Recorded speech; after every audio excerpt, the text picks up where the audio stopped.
बसपा के लोग भी आते हैं, वो भी कई बार कहते हैं कि तुम इतने बड़े हो गए कि तुम्हारे कार्यालय के सामने बहन जी का बंगला है, आप कभी कम से कम कुशल क्षेम तो ले लिया करो, इसमें कौन सा तुम्हारी इज्जत कम हो जाएगी। तो मैंने कहा यार मैं तो छोटा सा बाबा साहब का सिपाही, इसमें इज्जत वाली कोई बात ही नहीं है, कोई ईगो नहीं हमें। तो मीटिंग खत्म करने के बाद खाना खाने निकले, सामने बहन जी का बंगला देखा, मैंने सोचा कि बहन जी का कुशल क्षेम पूछ लूं, क्योंकि लोग बार बार पूछते हैं कि भाई तुम जाते हो उधर, कभी बहन जी से भी कोशिश करो, कम से कम जय भी कर लो। तो स्टाफ ने बड़े अच्छे से हमसे अच्छा व्यवहार किया, बहुत कहा कि हम आपको सुनते हैं, जानते हैं, आप बहुत अच्छा काम कर रहे हो और हम बहन जी को संदेश देंगे, जब बहन जी के पास टाइम होगा आपको बताएंगे, आप आके मिल लेना। बड़े प्यार से हम फिर वहां से खाना खाने चले गए। लेकिन इस बात को मीडिया ने जिस तरीके से प्रेषित किया, ये बड़ा अजीब लगा। अरे अपने अपने महापुरुषों का, अपने समाज के लोगों का, अपने समाज के नेताओं का सम्मान हमें हर हाल में करना चाहिए, अक्रॉस द पार्टी लाइन करना चाहिए। नमो बुद्धाय, जय भीम, जय भारत, जय संविधान, जोहार साथियों। साथियों, फुले साहू अंबेडकर का मिशन सभी बहुजनों का सपना है। हमारे महापुरुषों ने अपना पूरा जीवन जलाकर, पूरा जीवन लगाकर, पूरे जीवन संघर्ष करके न केवल हमारी हजारों साल की गुलामी को तोड़ा, बल्कि हमारे आगे बढ़ने के रास्ते बनाए। यह सिलसिला आज का नहीं है, तथागत बुद्ध से शुरू हुआ। संत गुरु रविदास, संत कबीरदास, गुरु नानक देव जी, ज्योतिबा फूले जी, सावित्रीबाई फूले जी, फातिमा शेख जी, साहू जी महाराज, शिवाजी महाराज, नारायण गुरु, पेरियार रामास्वामी नायकर जी, डॉक्टर बाबा साहेब अम्बेडकर जी, माता रमाबाई जी, बाबू जगजीवन राम जी, बुद्ध प्रिय मौर्य जी, मानवर कांसीराम साहब, और वहां से गुजरता हुआ ये सामाजिक न्याय का आंदोलन यहां तक पहुंचा। इस आंदोलन में हमारे समाज की एक बड़ी नेता बहन मायावती जी ने भी अपना पूरा जीवन लगाया। मैं आज कांग्रेस पार्टी का राष्ट्रीय अध्यक्ष हूं, लेकिन इससे पहले एक समय जब मैं दिल्ली की सरकार में कैबिनेट मंत्री था, कैबिनेट मिनिस्टर था, तो पूरे देश से समाज के लोग मिलने आते थे और across the party line, Bahujan Samaj party के, आजाद समाज पार्टी के, कांग्रेस के, दूसरे तमाम पार्टियों के लोग जब दिल्ली आते थे तो अक्सर बिना किसी अपॉइंटमेंट के मेरे घर आते थे और मैं सबसे मिलता था। समाज के नाते हम सब लोग बाबा साहेब के सिपाही हैं। ये कुर्सियां बहुत छोटी हैं, ये मंत्री बन जाना, मुख्यमंत्री बन जाना, मुझे लगता है जब समाज की बात आए तो कुर्सियों से कहीं ऊपर उठकर हमें एकजुट होकर समाज के मुद्दों पर बात करनी चाहिए। वैसे भी तथागत बुद्ध ने राजपाट त्यागा, अपना पूरा जीवन मानव कल्याण के लिए, मनुष्य को दुख से मुक्ति का मार्ग देने के लिए लगाया। उसी प्रकार डॉक्टर बाबा साहेब अम्बेडकर जी ने बहुजनों के लिए, विशेष रूप से भारत की महिलाओं के लिए अपना कानून मंत्री का पद तक त्याग दिया और अपना पूरा जीवन बहुजन समाज को हक अधिकार दिलाने में, उनकी उन्नति के लिए लगा दिया। इस उनके संघर्ष में उन्होंने अपने 5 में से 4 बच्चों को खोया, जवान पत्नी को खोया, अपना पूरा जीवन जलाया। तथागत बुद्ध का समता, स्वतंत्रता, बंधुता, न्याय, प्रज्ञाशील, करुणा और मैत्री का मार्ग, शांति, मानवता का संदेश देने वाले तथागत बुद्ध के धम्म को इस पूरे बहुजन समाज को दिया। मैंने भी डॉक्टर बाबा साहेब अम्बेडकर जी की दी हुई 22 प्रतिज्ञाओं के लिए और अपने बहुजन समाज के हक अधिकार के लिए, मिशन के लिए मंत्री की कुर्सी को छोड़ दिया।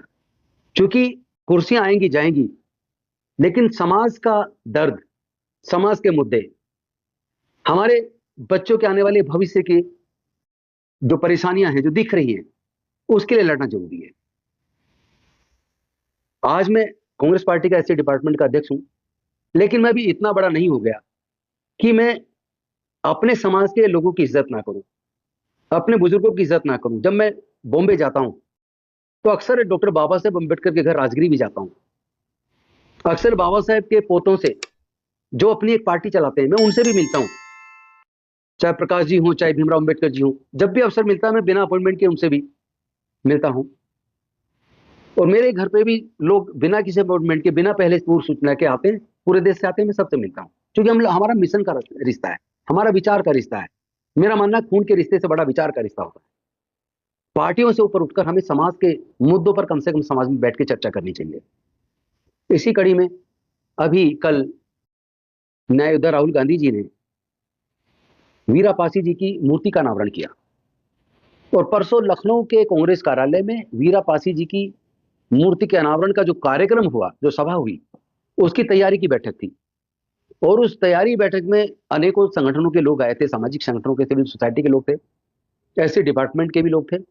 उस मीटिंग को करने के बाद हम लोग लंच करने के लिए 3 बजे के बाद निकले, और निकलने के बाद हमने जैसे ही बाहर निकले, अचानक सामने बहन जी का बंगला है। तो मैंने सोचा कि कभी हम जब बहन जी के इंद्रपुरी वाले घर गए तो बहन जी के पिताजी ने हमें बिना खाना खाए आने नहीं दिया। उन्होंने कहा मेरी पेंशन का पैसा है, आपको खाना खाना पड़ेगा। बहुत अच्छा लगा, उनकी जो आत्मीयता थी वो बहुत अच्छी लगी। उनके भाई, बड़े भाई बहन जी के, वो भी मेरे घर आते रहे, मैं भी उनसे मिलता रहा हूं, क्योंकि हमारा एक प्यार का रिश्ता है, एक मिशन का रिश्ता है, समाज का रिश्ता है। हम सब लोग अम्बेडकरवादी हैं। और जब पूरे देश से लोग आते हैं तो कई बार समाज के लोग और बसपा के लोग भी आते हैं, वो भी कई बार कहते हैं कि तुम इतने बड़े हो गए कि तुम्हारे कार्यालय के सामने बहन जी का बंगला है, आप कभी कम से कम कुशल क्षेम तो ले लिया करो, इसमें कौन सा तुम्हारी इज्जत कम हो जाएगी। तो मैंने कहा यार, मैं तो छोटा सा बाबा साहब का सिपाही, इसमें इज्जत वाली कोई बात ही नहीं है, कोई ईगो नहीं हमें। तो मीटिंग खत्म करने के बाद खाना खाने निकले, सामने बहन जी का बंगला देखा। मैंने सोचा कि बहन जी का कुशल क्षेम पूछ लूं, क्योंकि लोग बार बार पूछते हैं कि भाई तुम जाते हो उधर, कभी बहन जी से भी कोशिश करो, कम से कम जय भी कर लो। तो स्टाफ ने बड़े अच्छे से हमसे अच्छा व्यवहार किया, बहुत कहा कि हम आपको सुनते हैं, जानते हैं, आप बहुत अच्छा काम कर रहे हो, और हम बहन जी को संदेश देंगे, जब बहन जी के पास टाइम होगा आपको बताएंगे, आप आके मिल लेना। बड़े प्यार से हम फिर वहां से खाना खाने चले गए। लेकिन इस बात को मीडिया ने जिस तरीके से प्रेषित किया, ये बड़ा अजीब लगा। अरे अपने अपने महापुरुषों का, अपने समाज के लोगों का, अपने समाज के नेताओं का सम्मान हमें हर हाल में करना चाहिए, अक्रॉस द पार्टी लाइन करना चाहिए। महत्वपूर्ण समाज होता है, समाज के मुद्दे। आज हमारे बच्चों की पढ़ाई छूट रही है, आज उनको नौकरियों के अवसर नहीं है, ठेकेदारी प्रथा लागू हो चुकी है। आज जो स्कॉलरशिप से हमारे लोग पढ़ जाया करते थे, उनकी स्कॉलरशिप बंद हो गई है। बच्चे पढ़ाई छोड़ रहे हैं, सुसाइड कर लेते हैं। क्या ऐसे सामाजिक मुद्दों पे हमें अपने सभी लोगों से चर्चा नहीं करनी चाहिए? हमें करनी चाहिए। मैं आप सबसे भी आह्वान करता हूं, आप सब लोग अक्रॉस दी पार्टी लाइन सामाजिक मुद्दों पे जरूर बैठा करो, एक दूसरे से मिला करो। ये लड़ाई मिल के लड़ी जाएगी, क्योंकि आज देश खतरे में है, देश का संविधान खतरे में, लोकतंत्र खतरे में है। और हमारे समाज को तो कम से कम संविधान से एक इमोशनल रिश्ता है, क्योंकि डॉक्टर बाबा साहेब अम्बेडकर जी ने उसे बनाया है। तो मैं आप सबसे निवेदन करता हूं, सब लोग एक दूसरे के साथ भाईचारा रखें, एक दूसरे के साथ मिले जुले, और सामाजिक मुद्दों पे जरूर एकजुट हों।